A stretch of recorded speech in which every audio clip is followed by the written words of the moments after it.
فصیح بھائی آپ پر پھر مائدہ کے رشتے کا کیا سوچا ہے؟ مزمل بہت اچھا ہے، ہماری نظروں کے سامنے ہی پلا بڑا ہے اور یوشا کا اچھا دوست بھی ہے۔ چچے نے سوال اٹھایا۔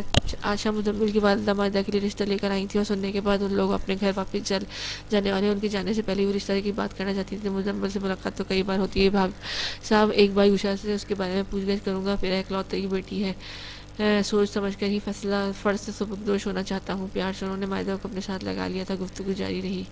مائدہ اٹھ کر باہر شہر میں جھولے پر بڑھ گئی۔ لینے سے کچھ الجھن کا شکار دیکھا تو اس کے پاس پہنچ گئی۔ کیا ہوا مائدہ؟ کیا ہوا مائدہ؟ تم کیوں اس رشتے کو آنے سے خوش نہیں؟ کہ دوپٹہ اب گلے میں پھیلا ہوا تھا، اس کے برابر بیٹھ گئی مائدہ کی لب کاٹ کر اسے دیکھا۔ مجھے کچھ سمجھ نہیں آ رہا، وہ مجھے لگا تم مزمل سے چڑھنا صرف ظاہر کرتی ہو، پوشیدہ تمہیں وہ پسند ہی، شاید تمہیں وہ پسند ہی نہیں۔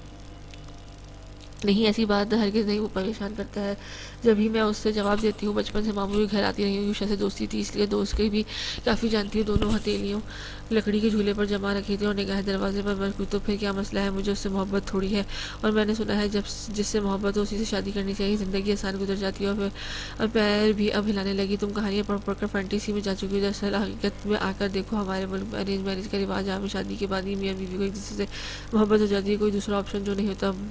مائدہ بڑبڑائی اور اداسی سے بڑی پیاری لگ رہی تھی۔ سفید رنگت، گہرے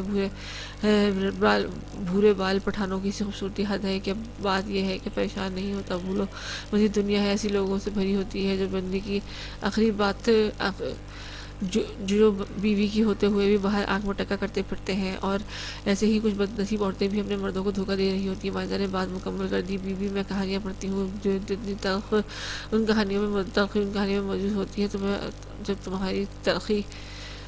جب تمہیں سب پتہ ہے تو پھر کس بات کا رونا ہے کہ اداسی دیوی بن کر بیٹھی ہو؟ لیکن نے تب کر کہا، بتایا تو ہے محبت، برفیلے انداز میں کہا۔ مزمل تو تم سے محبت کا دعوے دار ہے نا؟ دیکھو یہ نا سارے فلسفے، جس کے جو دل چاہتا ہے وہ بولتا ہے، اور جس کی سوچیں اس پر سوٹ کرتا ہے اسے مان لیتا ہے۔ شادی اس سے کرنی چاہیے جو آپ سے محبت کرتا ہے۔ تم اس فلسفے کی گستاخی سے سوچو۔ للک نے نرمی سے شانے اچکا دیے۔ میرا کیس ہی دیکھ لو، یوشا کی محبت میں مجھ سے محبت تھی اور پھر شادی بھی ہو گئی۔ اب دیکھو ہم خوش ہیں، ساتھ رہ رہے ہیں، اور تمہیں یوشا سے محبت ہو گئی۔ محبت ہونا لازمی تھوڑی ہے، میں اس کی قدر کرتی ہوں۔ شادی ایک وفا کا رشتہ ہے۔ وہ احتیاط سے الفاظ تول تول کر سمجھانے لگی۔ یوشا ایک کندھے پر رکھ کے بندوق چلا کر مائدہ کو سمجھایا تھا، محبت ایک بار کی تھی، اب تو اس الفاظ سے یہ اعتبار اڑ گیا تھا، اور نہ دل اس بات کی اجازت دیتا۔ میں جانتی ہوں تم غلط بیانی کرتی ہو، تمہارا یوشا سے نکاح کیوں کروایا؟ مجھے اس بات کی کوئی دلچسپی نہیں، پر ایک بات کہوں بھی، تمہید باندھی جوڑے آسمان میں بندھے، تم دونوں ایک ہو جاؤ۔ اس خاطر حالات بنتے چلے گئے۔ وہ پھر رسانہ سے بولی، نکاح جو ہوا اس کی وجہ سے رحیم خان نے سب کو بتائی تھی، پر للک کو یوشا کا ناکردہ محبت کس ہیبرس میں سارا کہانی ان سب کو سنا رکھی تھی۔ تم کہہ رہی ہو کہ یوشا محبت نہیں کر سکتا تھا؟ للک نے تیغیں چڑھا کر اسے آنکھوں میں جھانکا۔ برا مت مانا، پر یہ سچ یہی تھا۔ میرا دوست بہت خوددار ہے، جہاں کام کرے وہیں خیانت نہیں کرتا۔ کیسے اپنے باس کی بہن سے محبت کر لیتا؟ وہ تھوڑا لاپرواہ سا ہے اپنی ذات میں مگن، پر اب تمہارے خان آنے سے اس میں کافی تبدیلی آ گئی ہے۔ للک خاموشی سے سنتی رہی۔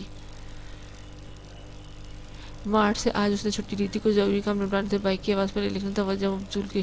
یوشا دروازہ کھول کر بائک اندر سمیٹ کر آ گیا تھا۔ ایک طرف بائک کھڑی کر کے انگلی میں چابی کا گچھا گھماتا ہوا ان دونوں کے پاس آیا۔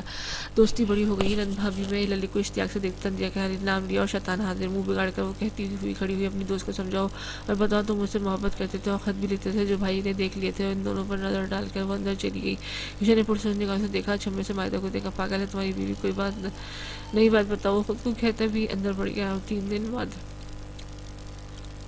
پھپھا اور مائدہ آج واپس جانی تھی۔ ان کے گھر کی تعمیر مکمل ہو چکی تھی۔ پھپھا لینے آئے ہوئے تھے، سب سے مل کر مائدہ للک سے ملنے گئی۔ اتوار کا ہی دن تھا، میری وجہ سے تمہارا کبھی دل برا ہوا ہو تو سوری۔ للک نے بنا کسی افسوس کے آرام سے کہا۔ یوشا کھڑکی پہ بازو رکھے بے سخت بیزاری سے پچھلے 5 منٹوں سے ان دونوں کی جذباتی ڈائلاگ سن رہا تھا۔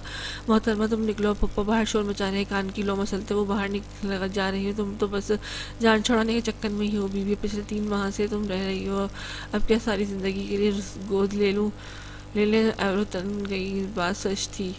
مائدہ کا دل بچپن سے یہی لگتا تھا، جب وہ اکیلی بیدار رہا کرتی تھی۔ گود لینے کی ضرورت نہیں، کچھ عرصے میں تمہاری پڑوسن بن کر آ جاؤں گی۔ بڑے دل میں لڈو پھوٹ رہے ہیں۔ یوشا نے کچھ یوشا نے لب ملائے، تعجب سے کہا شکر کرو تمہارے اس لونگ کے دوست کو۔ ہاں کر دی، وہ چڑک کر بولی۔